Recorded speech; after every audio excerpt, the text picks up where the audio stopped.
Hi! Today I would like to show you how you can transfer files from Motorola device to Motorola Moto G31. Firstly, go into Play Store on both devices and type in Send Anywhere. Then download this app from this developer and tap on Open. Now you need to click on I accept, confirm, continue and allow. Then we need to wait for this one to download and do exactly the same. So I accept, confirm, continue, allow. Following that, choose Receive on Motorola Moto G31 and Send on this Motorola device.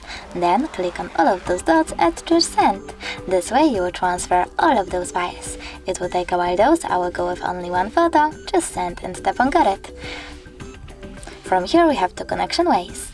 We can scan QR code by clicking on this scanning icon on Motorola Moto G31, choosing allow or only this time and pointing our device's camera at the code.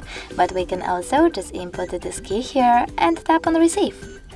So now, after a couple of seconds, I can see that my photo was successfully sent. Thanks so much for watching. If you enjoyed this video, leave a like, comment and subscribe. Bye!